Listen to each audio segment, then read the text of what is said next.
Hello dear friends, welcome, good evening. आप सभी का स्वागत है आपके अपने एप्लीकेशन, आपके अपने चैनल और आपके अपने प्लेटफॉर्म क्विक ट्रिक्स बाय साहिल सर के इस ऑनलाइन प्लेटफॉर्म पर। मैं आपके साथ आपका इंग्लिश का एजुकेटर शुरू करने जा रहा हूं प्रीवियस ईयर पेपर और मॉक टेस्ट की क्लास। हम लोग कर रहे हैं सीजीएल को टारगेट। CHSL, CGL, MTS सारे एग्जाम्स लाइन से हैं और प्लीज़ जुटे रहिए, पढ़ते रहिए, मेहनत करते रहिए। सिलेक्शन 100% होगा। लेकर के आया हूँ फिर से अंतिम तैयारी का पार्ट। बात करने जा रहा हूँ प्रीवियस ईयर क्वेश्चन और मॉक टेस्ट के थ्रू CGL 2024 को कैसे अच्छे से टैकल करना है, इस बारे में हम लोग बात करेंगे। बहुत सारे स्टूडेंट्स जो बैच में जुड़े हुए हैं, कौन से बैच में आपको याद दिलाता चलूं। अच्छा, प्रीवियस ईयर पेपर की हम लोग बात करते हैं। इसमें 2 प्रीवियस ईयर पेपर आपसे डिस्कस करता हूं, फिर उसके बाद में एक मॉक टेस्ट होता है आपके साथ, ठीक है ना। उसमें भी अच्छे अच्छे वर्ड्स, अच्छे अच्छे क्वेश्चंस आपके लिए रहते हैं। तो तैयारी को अंतिम रूप दे रहा हूं आपके साथ, आपकी तैयारी में जुड़ा हुआ हूं। प्रिपेयर आप अच्छे से कर लो, हेल्प जो चाहिए वो सब मिलेगी। बहुत सारे, देखो ये सोल्यूशन है, प्रॉपर सोल्यूशन। इंग्लिश अगर आपको हमेशा से परेशान करती रही है भैया, अगर ये आया है, स्टूडेंट्स का बहुत बार कमेंट आया कि सर इंग्लिश नहीं आती है, सर प्रॉब्लम होती है इंग्लिश के क्वेश्चंस को करने में, सर कहाँ से एरर ढूंढी जाए समझ में नहीं आता, सर वोकैब कैसे तैयार करी जाए, सर रीडिंग कैसे अच्छी करी जाए, स्पोकन कैसे अच्छी करी जाए। इंग्लिश कभी पढ़ी नहीं है, बैकग्राउंड वैसा रहा नहीं है, किसी ने उस तरीके से अच्छे से समझाया नहीं है, रूल्स कम है, एक्सेप्शन ज़्यादा हैं, इतने रूल्स कैसे याद होंगे। सबका सोल्यूशन एक आपके लिए प्रेजेंट है यहाँ पर। क्या करना है आपको, इंग्लिश का एसएससी का फाउंडेशन बैच, एक फाउंडेशन बैच आपके लिए अवेलेबल है। मतलब बिल्कुल बेसिक से, जिनको नहीं भी अभी तक इंग्लिश समझ में आई कभी, उनके लिए तो ये बैच मैं स्पेशली रिकमेंड करूंगा कि अगर आपको इंग्लिश हमेशा से प्रॉब्लम करती रही है तो प्लीज़ एक बार इस बैच को अवेल कर लो। और इतना महंगा नहीं है कि आप एक बार ट्राई नहीं कर सकते, बहुत आसानी से अवेलेबल हो जाता है। क्विक ट्रिक्स बाय साहिल सर, इस आपको प्लेटफॉर्म पे जाना है और इस प्लेटफॉर्म पे जा कर के आपको ये बैच अवेल कर लेना है। और प्ले स्टोर से आप इस एप्लीकेशन को डाउनलोड कर सकते हो, वहाँ से आपको मिल जाएंगे सारे के सारे बैचेस जो भी हमारे अवेलेबल हैं। मतलब बेसिक्स ऑफ ग्रामर, मतलब आप समझो मैंने नाउन स्टार्ट किया, उसके पहले कई चीज़ें पढ़ा दी हैं, बिल्कुल एकदम बेसिक से। लेटर्स क्या होते हैं, अल्फ़ाबेट्स क्या होते हैं, सेंटेंसेस कैसे बनता है, सब्जेक्ट क्या है, ऑब्जेक्ट क्या है, ऐसी चीज़ें जो एक स्टूडेंट को, जिसको भी इंग्लिश का पेपर एग्जाम में, किसी भी एग्जाम में देना है, आना ही आना चाहिए, उनके लिए है ये बैच। मतलब पता ही होना चाहिए। आप ये बैच करोगे तो आपको कई ऐसी चीज़ें समझ में आएंगी जिनको आप हमेशा से गलत पढ़ते आ रहे थे, जिनका यूज़ आप गलत कर रहे थे, वो मेथड गलत थे जिन मेथड से हम लोग अभी तक तैयार कर रहे थे। भाई ऑब्वियस है कि अगर हम लोग वैसे उस मेथड से ही तैयार कर रहे होते तो अब तक आ गई होती वैसी इंग्लिश। तो एक बार आप इसको अटेम्प्ट करो, और लिटरली बता रहा हूँ, जब आप इस बैच को करोगे तो एक तो सीखने के लिए बहुत कुछ है, दूसरा इम्प्रूवमेंट के लिए बहुत कुछ है, तीसरा क्लियरेंस है, कॉन्सेप्ट का एकदम क्लियरेंस है कि किस टॉपिक को कैसे अटेम्प्ट करना है हमें, ठीक है ना। मतलब केवल क्वेश्चन नहीं सॉल्व करा दिए हैं कि बस पैसेज उठाया करवा दिया, क्लोसेज उठाया करवा दिया, नहीं, प्रॉपर टेक्निक के साथ कि टेक्निक क्या होनी चाहिए सॉल्व करने की, कॉन्फिडेंस कैसे आएगा, वोकैब याद कैसे करी जाए, इतनी सारी वोकैब कैसे याद रख सकते हो, कैसे रिवाइज कर सकते हो, रीडिंग कैसे इंप्रूव करें, स्पोकन कैसे इंप्रूव कर सकते हैं, ये सब मैंने डिटेल में बताया। और अगर आप इस बैच में जुड़े हुए स्टूडेंट्स से बात करोगे ना, तो वो आपको लिटरली बता देंगे कि जो पेपर दे करके आए हैं बच्चे, उसमें कितना फ़ायदा उनको इस बैच से मिल रहा है। मतलब केवल ये बैच नहीं, और ये जो क्लास हम लोग आज कर रहे हैं प्रीवियस ईयर क्वेश्चन वाली क्लास, बहुत बेनिफिशियल है बेटा, इसका पूरा फ़ायदा उठाइए। और अगर टॉपिक्स आपके कवर्ड हैं तो आपके लिए ये बैच भी अवेलेबल है। सिर्फ प्रैक्टिस के लिए अगर चाहिए, मॉक पेपर के लिए, कॉन्सेप्ट्स के लिए, तो आप इस बैच को भी अवेल कर सकते हो। जस्ट 199 फॉर 6 मंथ्स, एक बार का आपको ये खर्चा करना है और 6 महीने तक बिल्कुल निश्चिंत होकर के आप पढ़ सकते हो।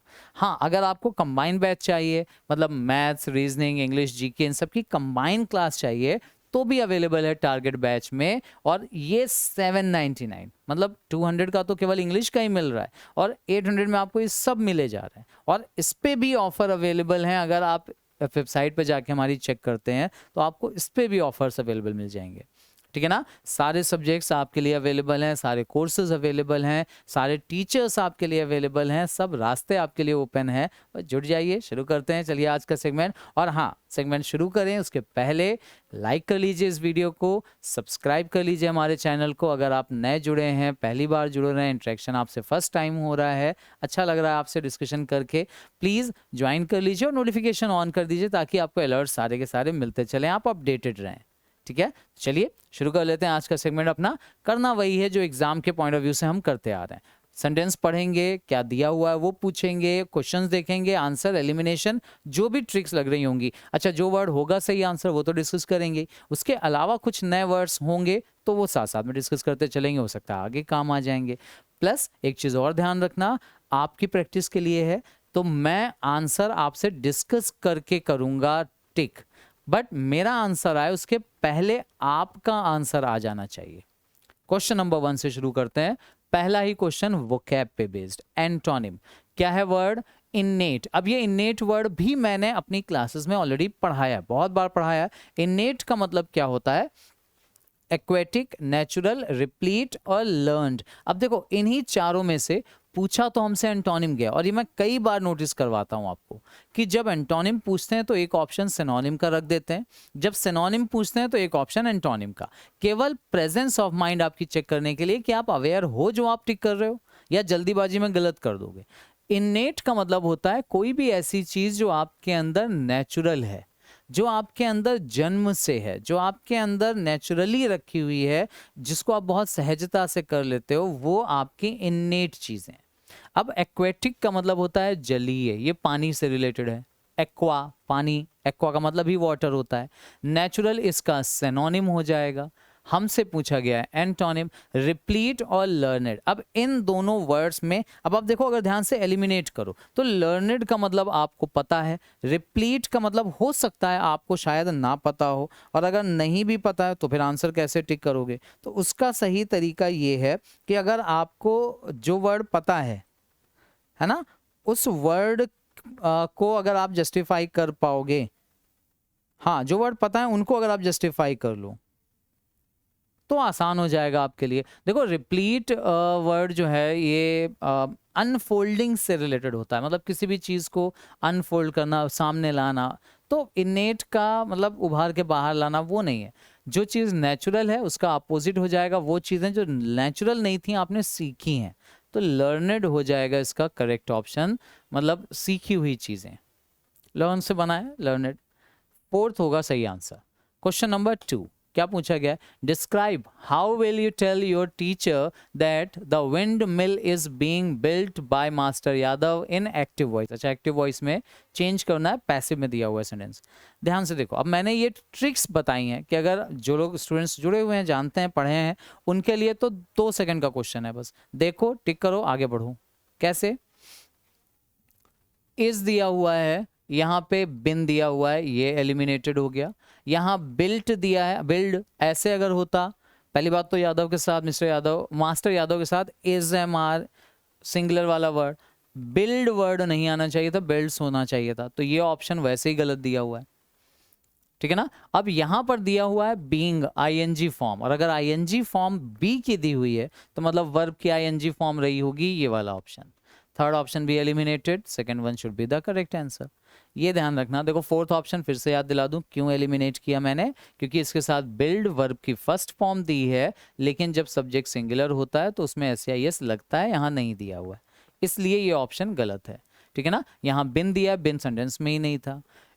इज दिया हुआ है और आईएनजी फॉर्म आनी चाहिए, बिल्ट की आईएनजी फॉर्म, तो बिल्डिंग हो जाएगा। Second should be the correct answer. Question number 3 की बात करते हैं, करेक्ट स्पेलिंग। अच्छा, ये क्वेश्चन बड़ा ट्रिकी है। Select the correct spelling for the incorrectly spelled word in the given sentence. एक सेंटेंस में कुछ वर्ड्स हैं, जैसे ये साइंस, लीप, ये प्रोग्रेस, और ये दिया प्रोग्रेस, और बाउंड यहाँ पे। ठीक, ये सेंटेंस दिया हुआ है। अच्छा, इसमें क्या बोल रहे हैं कि इस सेंटेंस में, ध्यान से देखो, ऑप्शन पे नहीं, इस सेंटेंस में ये जो 4 वर्ड्स हैं जिनको मैंने अभी हाईलाइट किया, जो ऑप्शंस में दिए हैं, इन चारों में से एक वर्ड ऐसा है जिसकी स्पेलिंग इनकरेक्ट है। यहां पर इनकरेक्ट है, उसकी सही स्पेलिंग इनमें से क्या होगी? Select the correct spelling. अच्छा, साइंस की जो स्पेलिंग दी है वो पहले से सही है, यहां जो दी है वो गलत है, तो ये हटा दीजिए, हमें करेक्ट स्पेलिंग सेलेक्ट करनी है। Science has made progress in leaps and bounds, ये एक फ्रेज है। बाय लीप्स एंड बाउंड्स का मतलब होता है वेरी रैपिडली, बहुत तेजी से। इसको आप हिंदी वाले फ्रेज से रिलेट करो तो आप इससे बोलते हो दिन दूनी रात चौगुनी, ठीक है ना? ऐसे बहुत तेजी से बढ़ने वाली चीजों के लिए। तो लीप्स एंड बाउंड्स दोनों प्लूरल होते हैं, तो ये ऑप्शन यहां पर सही है, मतलब यहां गलत दिया हुआ है। अब प्रोग्रेस की स्पेलिंग देख लो, इस सेंटेंस में जो दी है वो गलत है और सही यहां कर दी गई है, तो ये होगा हमारा थर्ड वाला सही आंसर। ऐसे आपको टिक करना है, मतलब क्वेश्चन समझना बड़ा जरूरी है कि पूछ क्या रहे हैं, क्योंकि यहाँ कुछ स्पेलिंग दी है, कुछ यहाँ दी है, कुछ यहाँ गलत है, कुछ वहां गलत है, उसको जस्टिफाई करना है। Now question number 4, select the most appropriate option to substitute the underline segment. अच्छा, एक अंडरलाइन सेगमेंट है, इसे रिप्लेस करना है इन चार ऑप्शंस में से। They are the people which are, अच्छा विच दिया हुआ है और विच आता है नॉन लिविंग के लिए, जबकि ये विच अपने पहले वाले टर्म यानी पीपल के लिए आना चाहिए, और पीपल के लिए विच नहीं आता, हु आता है। तो विच वाला ऑप्शन एक और दिया हुआ है, ये एलिमिनेट हो जाएगा, है ना? They are the people looking to expand their horizons in the fast growing tourism industry. अच्छा, ये वो लोग हैं जो एक्सपेंड करना चाह रहे हैं, मतलब थोड़ा सा इवेल्युएट होना चाह रहे हैं, अपने होराइजन्स को एक्सपेंड करना चाह रहे हैं, मतलब कुछ चीज़ें एक्सप्लोर करना चाह रहे हैं, कुछ नई चीज़ें फैलाना चाह रहे हैं। एक्सपेंड फैलाना होता है ना, मतलब प्रोग्रेस करना चाह रहे हैं। कौन सी इंडस्ट्री में? फास्ट ग्रोइंग टूरिज्म इंडस्ट्री में, ऐसा बोला जा रहा है। अच्छा, पीपल प्लूरल वर्ड है तो इज नहीं आना चाहिए, आर। अब याद रखना, हु जिसके लिए आता है उसी के हिसाब से वर्ब लेता है। अगर यहाँ विच पीपल के लिए आता या हु पीपल के लिए आएगा तो आर भी पीपल के हिसाब से ही आएगा। तो इज की वजह से ये एलिमिनेट हो गया, विच की वजह से ये एलिमिनेट हो गया। That are looked, is am are के बाद लुक्ड पैसिव में आता है, एक्टिव में नहीं आता, जबकि ये स्ट्रक्चर एक्टिव का है, तो ये एलिमिनेटेड। बचा सही ऑप्शन फोर्थ वाला, ये हमारा सही आंसर हो गया। एलिमिनेशन, कॉन्फिडेंस, दोनों चीजें इंपॉर्टेंट हैं सही तरीके से अपना आंसर गेस करने की, और बहुत आसानी से एलिमिनेट हो जाता है। अच्छा, ये मुझे कैसे पता चला कि ये पैसिव का स्ट्रक्चर है? उसका रीजन मैंने सब पढ़ाया हुआ है, ये बहुत आसानी से। ये जो आर है ये बी की फॉर्म है, और बी के बाद या तो आईएनजी फॉर्म आती है या वर्ब की थर्ड फॉर्म आती है। आईएनजी देखो यहाँ है नहीं, थर्ड फॉर्म है, और अगर थर्ड फॉर्म है तो ये स्ट्रक्चर ही पैसिव का हो गया। और जब पैसिव का स्ट्रक्चर बनता है ना, फिर समझो, जब पैसिव का स्ट्रक्चर बनता है तो एक्शन करने वाला पर्सन सब्जेक्ट की जगह पे नहीं होता, जबकि यहाँ है, ये पहचान है कि ये स्ट्रक्चर पैसिव नहीं बनना चाहिए, ठीक है ना, तो एक्टिव में बनना चाहिए। तो इसका मतलब ये ऑप्शन एलिमिनेट हो गया। Fourth should be the correct answer, ऐसे जस्टिफाई कर सकते हैं आप। फिफ्थ में फिर से एक वॉइस का क्वेश्चन है, पैसिव वॉइस में पूछ रहे हैं sentence, is he not driving. अब देखो चुटकियों में सॉल्व होने वाला क्वेश्चन, ड्राइविंग वर्ब की आईएनजी फॉर्म है, इसे हम रिप्लेस करेंगे तो यहाँ बी की भी आईएनजी फॉर्म रखनी पड़ेगी, और बी की आईएनजी फॉर्म होती है बीइंग, और उसके बाद आएगी वर्ब की थर्ड फॉर्म। क्या बनेगा सही आंसर? इज की जगह इज वॉज वाला ऑप्शन खत्म, डज वाला ऑप्शन खत्म, बिन यहाँ दिया, बीइंग यहाँ दिया, अभी बोला ना बीइंग आना चाहिए, तो फर्स्ट हो जाएगा सही आंसर, सेकंड भी एलिमिनेटेड, खत्म, चुटकियों में होने वाला। मतलब टाइम ही नहीं वेस्ट करना है एग्जाम में, ये वो क्वेश्चंस हैं जो आपका टाइम बचाएं, ना कि अब अगर आप ये गलती करते कि पहले आप इसका पैसिव बनाते फिर आप उसको चारों ऑप्शन से टैली करते तो अननेसेसरी अपना टाइम वेस्ट करते। इन चीजों से बचना है, ये छोटी छोटी टिप्स बहुत काम के हैं, ध्यान रखना। यहां देखो, select the most appropriate antonym of the underline word. Antonym चाहिए भैया, ध्यान से समझना। मैनेजर्स, हु, वो मैनेजर्स जो डिलीगेट कर देते हैं, रिड्यूस देयर वर्कलोड, अपने वर्कलोड को कम कर देते हैं। अब डिलीगेट का मतलब क्या होता है? डिलीगेट मतलब होता है असाइन कर देना, लोगों को काम की जिम्मेदारी देना, मतलब वो मैनेजर, मैनेजर का काम क्या होता है, मैनेज करना। तो मैनेजर जो अपने काम को लोगों को असाइन कर देते हैं, बांट देते हैं। अच्छा, मैंने क्या बोला अभी, वर्ड असाइन बोला। असाइन का मतलब होता है किसी को कोई जिम्मेदारी देना, सौंप देना। और इसी का सिनोनिम होता है डिप्यूट। तो ये वर्ड सिनोनिम है, ठीक है ना, याद रखना। डिलीगेट का सिनोनिम हमें चाहिए एंटोनिम। तो वो पर्सन जो नॉमिनेट भी एक तरह से, इसका नॉमिनेट करना मतलब किसी को नामांकित करना, किसी को नाम देना, तो ये भी नहीं होगा। अपॉइंट करना भी नहीं होगा, डिप्यूट करना भी नहीं। रिटेन का मतलब होता है रोक के रखना। तो वो अपना पर्सन जो अपना काम बांट देते हैं, वो अपने वर्कलोड को रिड्यूस कर देते हैं। और जो नहीं बांटते हैं, मतलब अपने तक रोक के रखते हैं, वो अपना वर्कलोड बढ़ाते हैं। तो रिटेन, रिटेन का मतलब होगा बचा के रखना, बनाए रखना, ऐसे भी आप बोल सकते हो, ठीक है ना। जैसे आप वो कैब याद करते हो तो बोला जाता है ना कि वो कैब को रोक के रखिए अपने पास, मतलब बचा के रखिए कि गायब नहीं होनी चाहिए, आज पढ़ें कल भूल जाए। तो उनको रिटेन करके रखना, रिटेन का मतलब होता है बचा के रखना या बनाए रखना, ठीक है। Fourth should be the correct answer for question number 6। 7 की बात कर लेते हैं। Most appropriate option to fill in the blank, fill in the blank का क्वेश्चन है।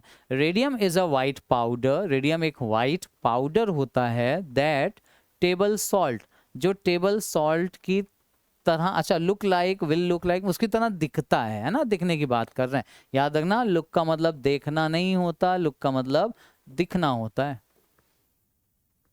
तो रेडियम एक वाइट पाउडर जैसा होता है जो कि टेबल सॉल्ट की तरह दिखता है।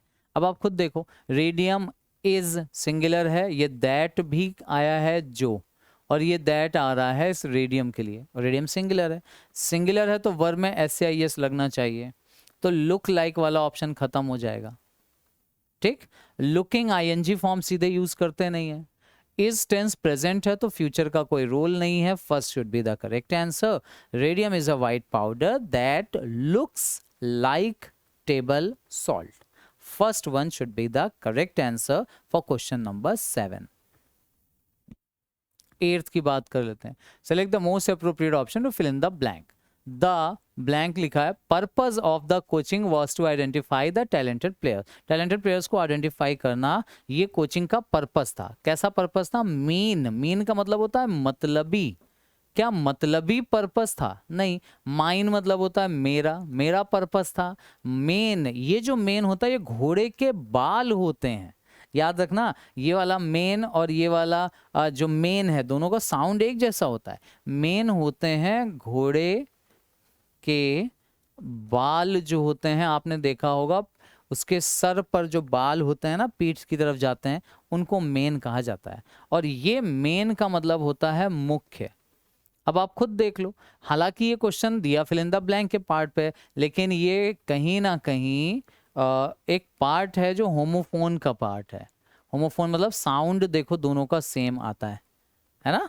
तो क्या होगा सही आंसर यहाँ पर, द मेन पर्पज, ये वाला मुख्य उद्देश्य, main purpose of the coaching क्या है वो बताया जा रहा है, ठीक है।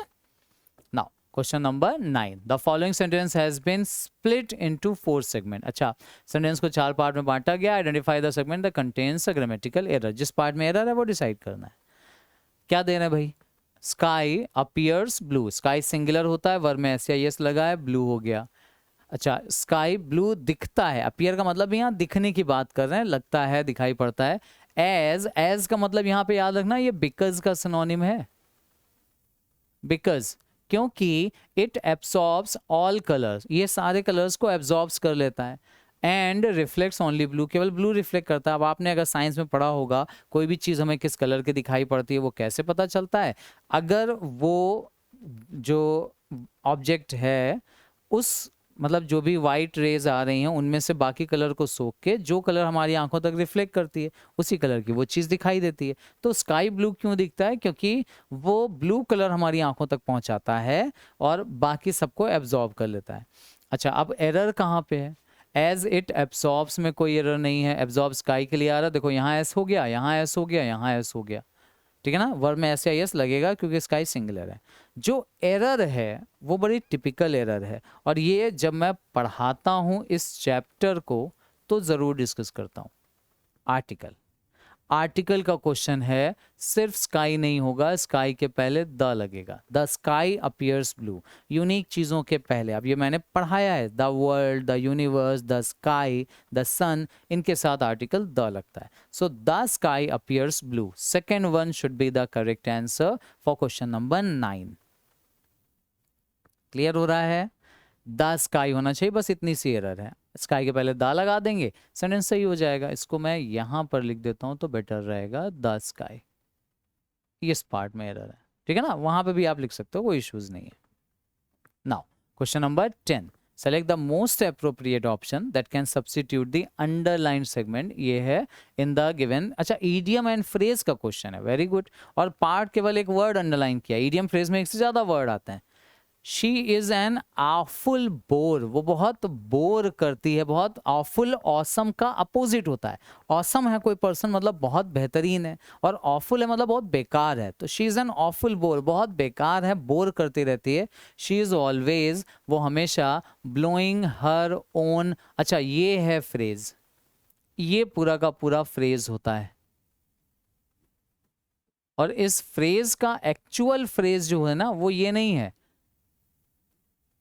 Blowing her own saxophone. Saxophone एक तरह का बाजा होता है, आपने बैंड वालों के पास देखा होगा, बैंड वाले जो बाजा बजाते हैं सैक्सोफोन होता है। ब्लो योर ओन, सही फ्रेज जो होता है वो होता है blow your own trumpet. Trumpet भी आपने भोंपू के तरीके से एक बाजा होता है जो सोल्जर्स को देखा होगा, जब परेड वगैरह में बजाते हैं उसको ट्रम्पेट कहते हैं, ठीक है ना। तो सैक्सोफोन नहीं है यहाँ पर। फ्लूट भी बाजा ही है, ऑफ कोर्स बांसुरी होता है, ये सब इंस्ट्रूमेंट ऐसे ही दे दिए हैं, देखो बांसुरी है, ये वायलिन दिया है, ट्रम्पेट सही आंसर होगा। और लायरा एक्चुअली स्ट्रिंग वाला, आपने देखा होगा सितार के तरीके से एक बड़ा सा स्ट्रिंग होता है, उसमें तार लगे होते हैं, तो वो स्ट्रिंग वाला लायर होता है, ठीक है ना। लायर भी वाद्य यंत्र ही होता है विद स्ट्रिंग, इसमें तार होते हैं, स्ट्रिंग्स का मतलब यहाँ तार है, ठीक है। तो ये होता है, तो लायर होगा नहीं, ब्लो योर ओन ट्रम्पेट। इसका मतलब भी जान लो इस फ्रेज का, ब्लो योर ओन ट्रम्पेट का मतलब होता है अपनी बड़ाई करना, बोलते हैं ना अपने मुंह मियाँ मिट्ठू बनना, अपनी खुद की बड़ाई करना, इसको बोलते हैं self praising.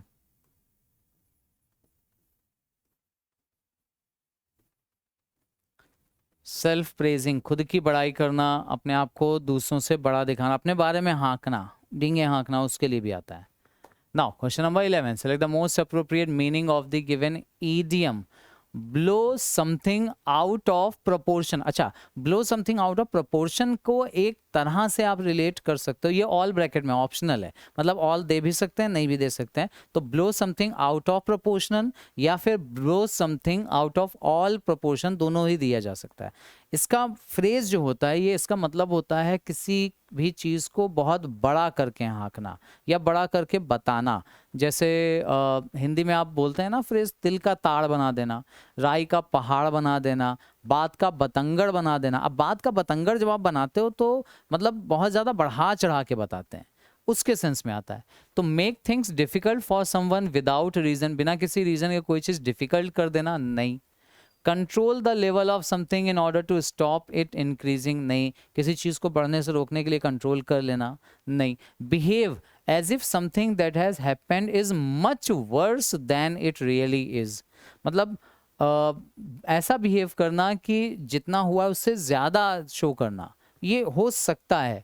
Leave someone at a time when they need you to stand, अच्छा मुसीबत में किसी का साथ छोड़ना, उसको लीव इन द लर्च कहते हैं। इसके लिए जो फ्रेज आता है वो ये आता है, लीव इन द लर्च, इसको बोला जाता है ये मुसीबत में किसी का साथ छोड़ना, ठीक है ना। ये जो है ब्लो आउट ऑफ प्रोपोर्शन, मतलब बात का बतंगड़ बनाना। बतंगड़ क्या होता है वो शायद मुझसे अच्छा आप जानते होगे,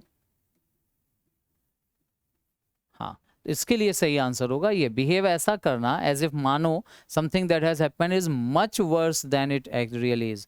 तो मतलब ये जिसको जो जितना खराब हुआ है उससे ज्यादा और खराब करके बता देना, मच वर्स कर देना। Third one should be the correct answer question number 11 का। नाउ 12 की बात करें, select the option that can be used as a one word substitution है ये।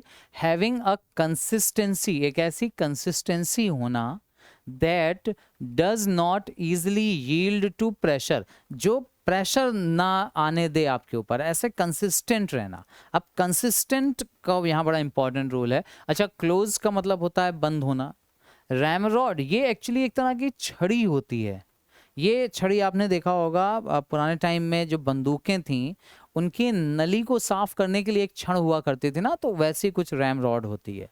फर्म का मतलब होता है दृढ़ होना। देखो कंसिस्टेंसी का फर्म से लेना देना तो है। सब्सटेंशियल का मतलब होता है जरूरी, वाइटल, ठीक है ना। जो चीज़ें ज़रूरी हैं, होनी चाहिए, आवश्यक होनी चाहिए, उसके लिए। अब कंसिस्टेंसी की बात कर रहे हैं तो सही आंसर यहाँ बनता है फर्म। फर्म होना, एकदम दृढ़ होना, कि मतलब आप कंसिस्टेंट हैं, that does not easily yield to pressure, pressure जल्दी आपके ऊपर आने नहीं देता, उस दृढ़ता के साथ कोई काम करना, firm should be the correct answer.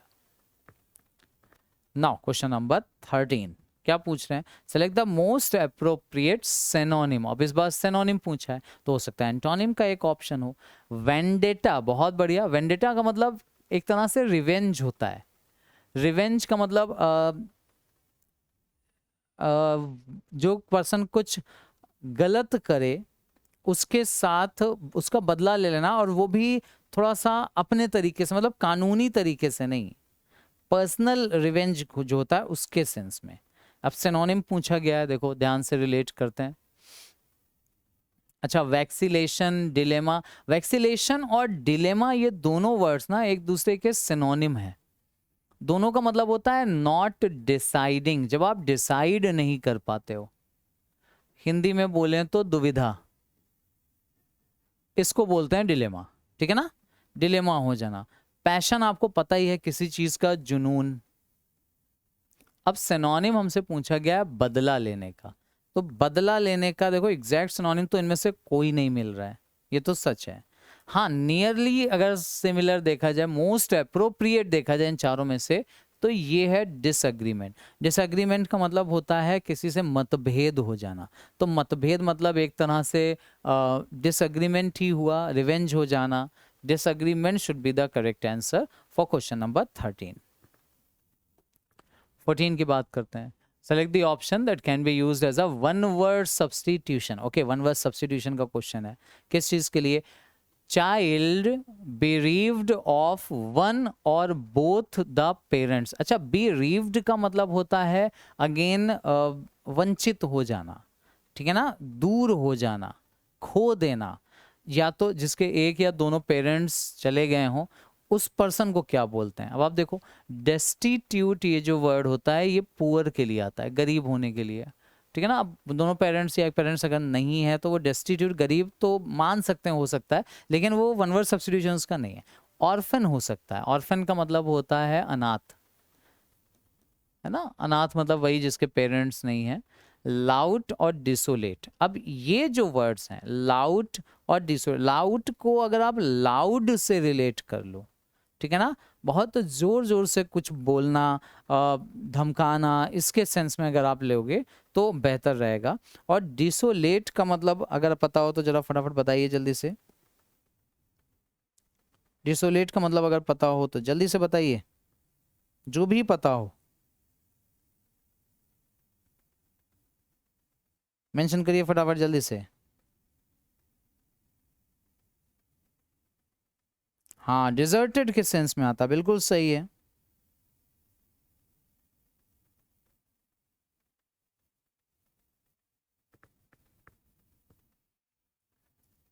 देखो एक वर्ड होता है, अगर आपने सुना हो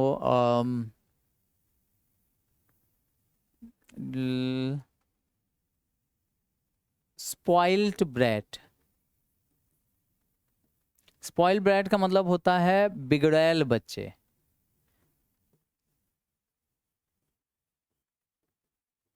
जो बिगड़ैल बच्चे होते हैं ना, बिगड़ जाते हैं, मतलब जो प्रॉब्लम क्रिएट करते हैं, उनको स्पॉइल्ड ब्रैट कहा जाता है। ब्रैट एक्चुअली बच्चों के लिए आता है, छोकरों के लिए आता है, लड़कों के लिए आता है, छोकरा या लड़का इसकी मिलेगी आपको मीनिंग।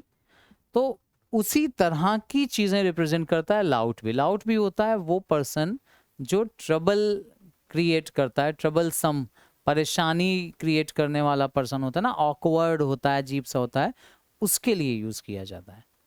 ये वर्ड याद रखना, ठीक है ना। लाउट होता है ऐसा पर्सन, ऑकवर्ड जो होते हैं, क्लाउनिश, क्लाउनिश का मतलब होता है, क्लाउन मतलब जोकर होता है ना, जोकरी तरीके से, हाँ, उनके लिए आता है वर्ड। याद रखना ये वर्ड बड़े इंपॉर्टेंट हैं। और डिसोलेट को, इसको देखो, इस वर्ड को तो याद रखना बड़ा आसान है। डिसोलेट होता है, इसको आप इस वर्ड से याद रख सको अगर, डिसलोकेट से। डिसोलेट है डिसलोकेट से। लोकेट करना मतलब लोकेशन, और डिसलोकेट करना मतलब जिसका विस्थापन कर दिया गया हो। तो मतलब डिजर्टेड, जिसको छोड़ दिया गया हो, छोड़ा हुआ, त्यागा हुआ।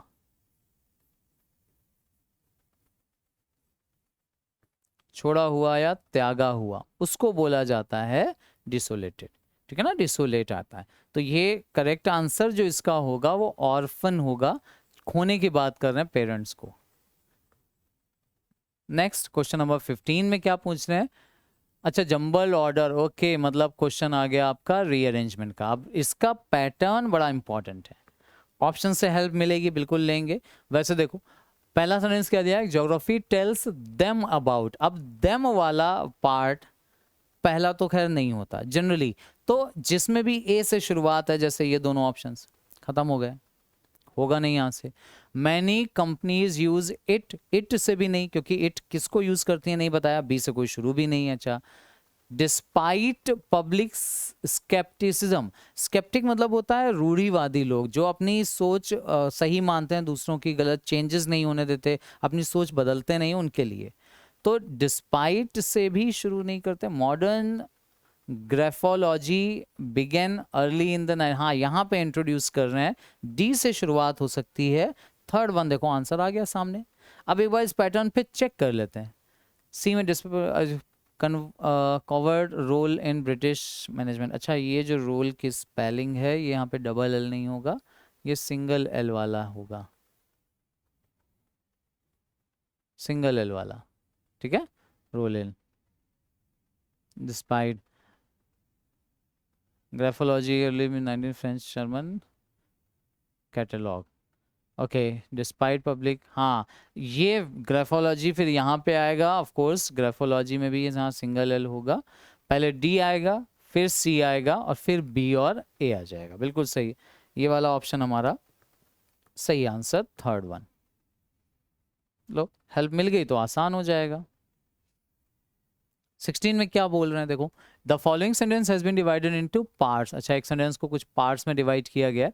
वन ऑफ देम में कंटेन एन एरर, इसमें कोई एरर हो सकती है, अगर कोई एरर नहीं मिलती है तो नो एरर का ऑप्शन भी है इस बार। क्या दिया है, अ सेलेशियल बॉडी, सेलेशियल मतलब होता है जो आकाशीय पिंड होते हैं उनके लिए, और astronomical object is a naturally occurring physical thing, association or configuration that happens in the visual universe, ठीक है। बताइए कहाँ पे गलती है, unnaturally occurring physical thing, association or configuration that happens in the visual universe, celestial body or astronomical object is a naturally occurring physical thing, association। सही लग रहा है बेटा सेंटेंस ये।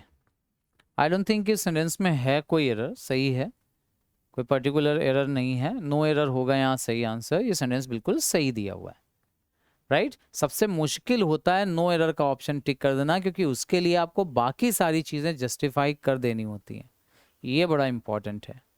तो 16 में नो एरर होगा, सेंटेंस बिल्कुल सही है, इसमें कोई एरर नहीं है। 17 की बात करें तो फिर से सिनोनिम पूछा गया है, and the word is incredible. Incredible का मतलब होता है अविश्वसनीय, मतलब जिसके ऊपर विश्वास ना किया जा सके। देखो, अनबिलीवेबल, रियलिस्टिक, अनअचीवेबल, रीजनेबल, सारे ऑप्शन दिए। अनबिलीवेबल ही होता है इसका सिनोनिम, ठीक है ना। अनबिलीवेबल मतलब काल्पनिक,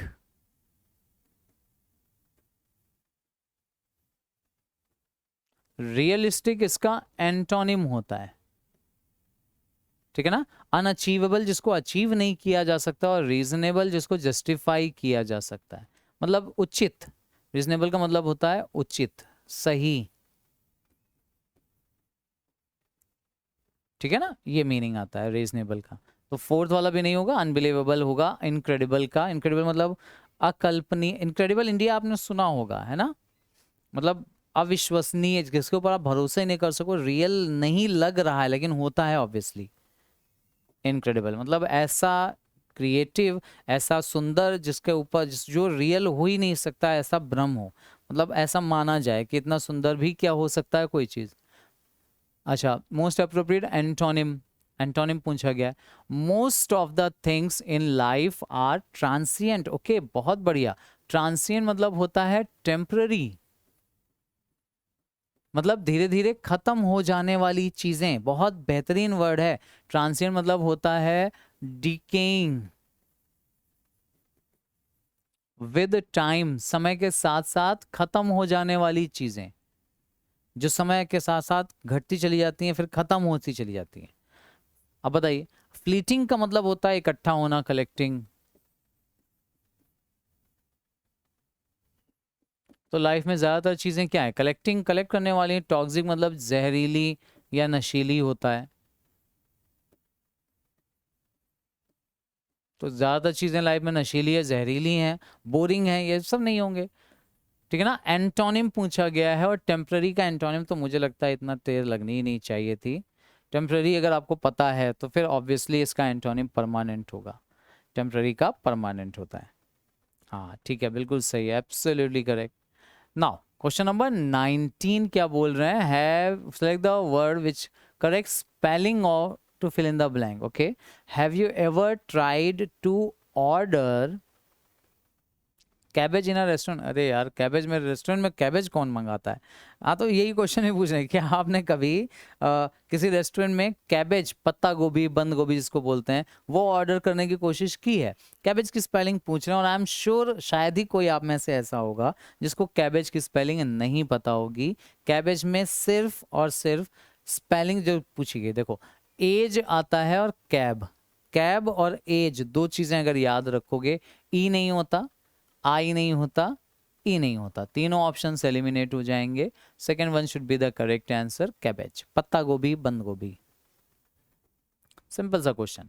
नाउ क्वेश्चन नंबर 20, फिर से जंबल्ड ऑर्डर का मतलब रीअरेंजमेंट का क्वेश्चन। पढ़िए क्या दिया है। Quipu, a type of knotted rope employed by the Incas of South America, served as a memory aid. Okay, different colors were used to tie the strings. Yellow represented money while red stood for battle or warriors. Do you realize that 5 yellow knots represented 5 gold coins? Okay, या तो B से शुरू होगा या ए से शुरू होगा, यही ऑप्शंस हमें दिए हुए हैं। बताइए क्या लग रहा है, कहाँ से शुरू करेंगे?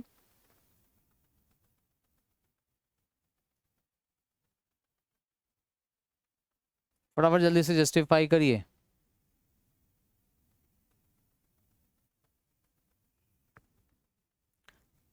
अब ऑब्वियसली ये पहला पार्ट यहीं पे इंट्रोड्यूस किया गया क्योंकि, तो बी वाले ऑप्शन तो हटा सकते हैं, ए वाले से शुरू करेंगे। डिफरेंट कलर्स नहीं। अच्छा, नॉटेड रोप, गांठ लगी हुई थी रोप में, employed by the Incas of South America, served as memory aid, ठीक है। अब different colours were use to dye the string, या तो ए के बाद डी आना चाहिए।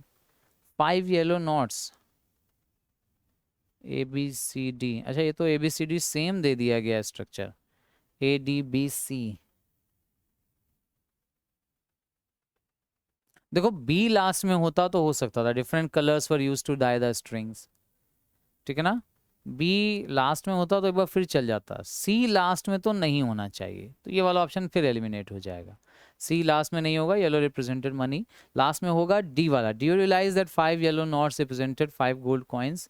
प्रॉपर आंसर जो दिया हुआ है मतलब वो सही है। देख लो, मैंने ये चीज बोली है कि ऐसा कोई भ्रम लेकर के नहीं जाना एग्जाम में कि यार जो दिया होगा वो गड़बड़ ही दिया होगा, उसको सही करके ही मानो, ऐसा नहीं करना। हो सकता है जो दिया हुआ वो बिल्कुल सही रीअरेंजमेंट, और ये सही वाला ही है। A B C D should be the correct answer. अब जो पार्ट आ रहा है 21 से 25, ये फिल इन द ब्लैंक करके आपको कॉम्प्रहेंशन दिया हुआ है पैसेज में। इसका मतलब ये पोर्शन है क्लोज टेस्ट का। अब क्लोज टेस्ट में आपको ध्यान क्या रखना है, पहले सेंटेंस पूरा का पूरा पढ़ना, पैसेज पूरा पढ़ना, जहां पे ब्लैंक है वहां अपने हिसाब से एक ऑप्शन इमेजिन करने की कोशिश करना, और फिर ये देखना किस फिट बैठ रहा है, ऑप्शंस दिए क्या हैं, उनमें से गलत ऑप्शंस को एलिमिनेट करेंगे। ठीक है, पहला काम तो ये करते हैं, पैसेज पढ़ते हैं। और प्लीज ध्यान से, क्योंकि पैसेज थोड़ा सा बड़ा है, 3 स्लाइड्स में आया है। The cornea, a transparent covering and a spherical lens make up the eye's lens system. Cornea पता होगा आपको, आंख का जो आंख होती है उसमें होता है कॉर्निया। तो कॉर्निया होता क्या है, एक ट्रांसपेरेंट कवरिंग होती है जो कवर करती है आंखों को। Spherical lens makeup the eyes lens system, जो आंख का सिस्टम बनाते हैं। Just like any other camera, किसी दूसरे कैमरे की तरह होता है। The retina is a kind of reusable film. जो रेटिना हमारा होता है जिसकी वो पिक्चर बनती है, वो रीयूजेबल फिल्म की तरह होती है। रीयूजेबल क्यों बोला गया कि भाई ऐसा नहीं कि एक बार जो तस्वीर छप गई वो दोबारा यूज नहीं हो सकती, अलग अलग चीजें आप देख सकते हो तो अलग अलग चीजों का इमेज बनेगा। दिस इज द, अब ब्लैंक दिया है for images, this is the place for images. ये प्लेस हो सकता है इमेजेस के लिए, है ना। देखते हैं, the size of the opening, the shape of the lens and the movement of the eye all are controlled by various sets of muscles. Muscles के अलग अलग सेट्स होते हैं जो उसको कंट्रोल करते हैं। There are 3 things that happen when you look at an object. जब आप किसी ऑब्जेक्ट पे देखते हो तो 3 चीजें होती हैं। कौन कौन सी? To fit on the retina, retina को फिट करने के लिए योर आईज टाइनी स्क्रीन, जो आपकी आंखों की छोटी सी स्क्रीन होती है, the image must be reduced in size, आंखों के हिसाब से रिड्यूस हो जाती है वो इमेज साइज में।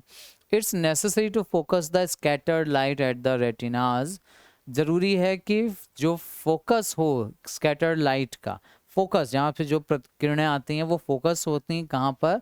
एट द रेटिनाज, रेटिना के कहाँ पे? प्लेस पे हो सकती है, सेंटर पे हो सकती है। To match the retina's curve, retina के कर्व को मैच करने के लिए the image must be curve, image भी कर्व होनी चाहिए। मतलब जो हमारी आंखों में चीजें इमेज आती हैं वो कर्व्ड आती हैं। अब आंखें ही वैसी कर्व्ड हैं तो वो उसको सीधा सीधा देखती हैं। अब देखो, the image is focused on the retina by the lens and cornea working, cornea working, okay, when the I is unable to focus the image onto the retina, the majority of vision problem occurs. Okay, जब focus नहीं हो पाती हैं retina पर जो आ रही हैं raise, तो विजन प्रॉब्लम अकर होती है। The corona is reshaped during laser eye surgery, laser eye surgery से कोरोना को रीशेप किया जा सकता है। ओके, रिशेप किया जाता है। Which alters the eye's focal point, जो आंख का फोकल पॉइंट जो है उसको बदल देता है। अल्टर मतलब चेंज कर देना। The primary objective is to precisely focus the image on the retina. Okay, मतलब उद्देश्य क्या रहता है इस ऑपरेशन का कि precisely focus the image on the retina, retina पे फोकस होने लगे image, just like an ordinary eye, जैसे नॉर्मल आई पे होता है। The corneas of most people are either too long or too short, या तो ज्यादा बड़े होते हैं कॉर्निया, छोटे होते हैं। इन द फर्स्ट सिनेरियो, पहले सिनेरियो में, मतलब टू लॉन्ग के सिनेरियो में, cornea flattening is accomplished through laser eye surgery. अच्छा, फ्लैटन किया जाता है, उसको थोड़ा सा पार्ट किया जाता है। The cornea is reshaped in the latter scenario by becoming rounder, round किया जाता है अगर ज़्यादा छोटा है तो। This corneal tissue is amazing because it heals and rebonds immediately। जो corneal tissues हैं वो बहुत amazing हैं। क्यों? क्योंकि इट हील्स, बहुत जल्दी से हील हो जाते हैं। हील का मतलब होता है घाव को भर देना। एंड रीबॉन्ड्स इमीडिएटली, बहुत जल्दी कनेक्टेड हो जाते हैं। फोर्थ, द नीड फॉर, यहाँ दिया हुआ है स्टिचेस, जो कि स्टिचेस के लिए जरूरी है, टांके लगाने के लिए, ठीक है ना, ऐसा कुछ दिया हुआ है यहाँ पर। चलो भाई, ये हमें टेक्स्ट यहाँ तक तो समझ में आया। अभी एक पेज पे थोड़ा सा टेक्स्ट और है, to make precise cuts, precise cut करने के लिए ब्लैंक लगा as a quarter micron in length. सोचो एक माइक्रोन की भी एक चौथाई लेंथ की बात कर रहे हैं। A laser beam is sharply focused, laser beam जो है वो शार्पली बहुत तेजी से फोकस करी जाती है।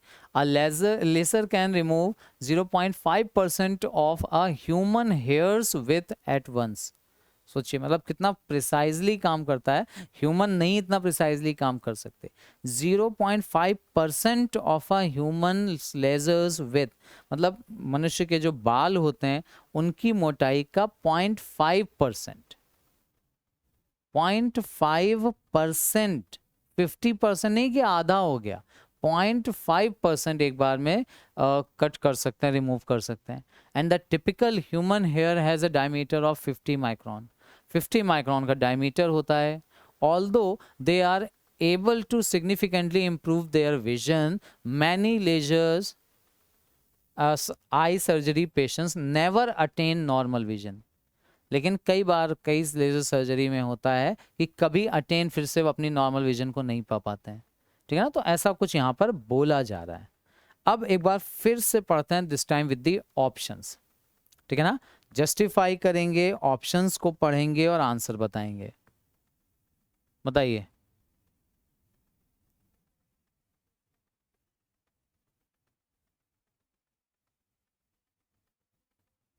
क्या होगा फर्स्ट में आंसर। क्या बोल रहे हैं, this is the for images, ये इमेज का जस्टिफिकेशन है, कॉज है, कारण तो नहीं है। Retina is kind of reusable film, retina जो है वो जस्टिफिकेशन नहीं है इमेजेस का, रेटिना रीजन भी नहीं है, फाउंडेशन ही हुआ। फाउंडेशन का मतलब होता है बेस, हाँ देखो बेस हो गया। This is the base for images, base जिसपे इमेज बनती है, फाउंडेशन है, नींव जिसको हम लोग बोलते हैं। There are three things that happens when you look at an object, okay। Second में यहाँ पे blank, it is necessary to focus the scattered light at the retinas, retina की साइड पे, टॉप पे, सरफेस पे, लेन पे, लेन का मतलब तो गली हो गया यार, लेन वेन वाला ऑप्शन तो खैर नहीं होना चाहिए।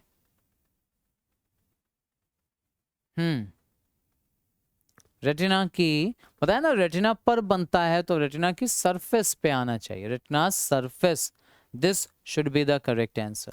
22 के लिए, 23rd के लिए देख लेते हैं क्या पूछा गया था। The image is focused on the retina by the lens and corona working, image is focused by retina on the retina by the lens and cornea working alone, consciously, together, separately नहीं, separately नहीं, working together, एक साथ काम करते हैं। I think together should be the correct answer.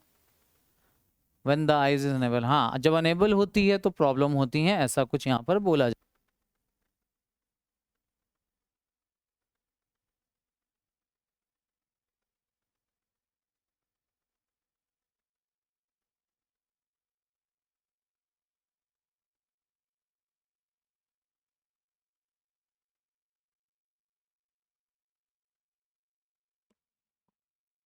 Then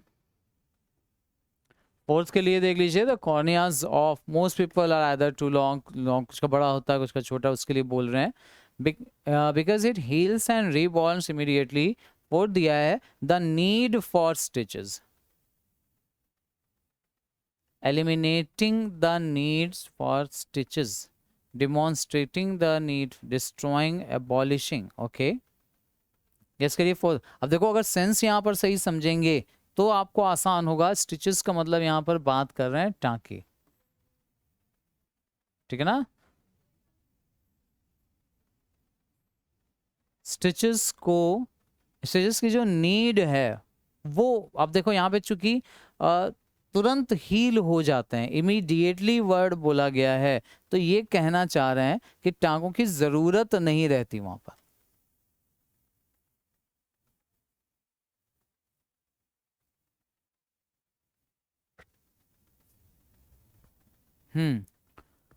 destroying नहीं, demonstrating भी नहीं, डिमॉन्स्ट्रेट का मतलब होता है शो करना, डिस्प्ले करना, प्रदर्शन करना, शो करना, डिस्ट्रॉय, एलिमिनेट, एबॉलिश।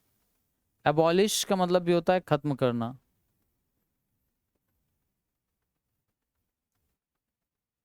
स्टिचेस की नीड जो होती है वो खत्म हो जाती है। एबॉलिश, एबॉलिश किसी रूल वगैरह के लिए आता है।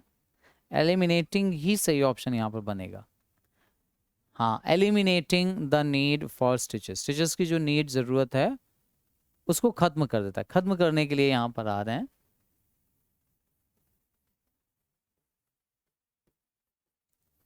एबॉलिश, एबॉलिश का मतलब भी खत्म करना होता है, मना करने वाले सेंस में।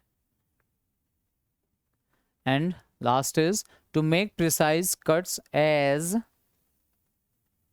Large as a quarter micron in length. Okay, large नहीं, लार्ज एज अ क्वार्टर नहीं, बिग भी नहीं है, एज स्मॉल ही बनता है। देखो छोटे कट्स की बात कर रहे हैं, बाल का 0.5% है। हाँ, small should be the correct answer, right. तो ये है हमारे आज के 25 क्वेश्चंस। आई होप चीज़ें हेल्पफुल होंगी। प्रैक्टिस ज़रूर करना, लेवल समझ में आया होगा, एलिमिनेशन कैसे करना है, तरीका क्या होना चाहिए, कुछ नए वर्ड्स जो रिवाइज करने को मिले हों, पुराने वर्ड्स, नए वर्ड्स जो सीखने को मिले हों, रिवाइज एक बार ज़रूर कर लेना पेपर देने से पहले, ठीक है।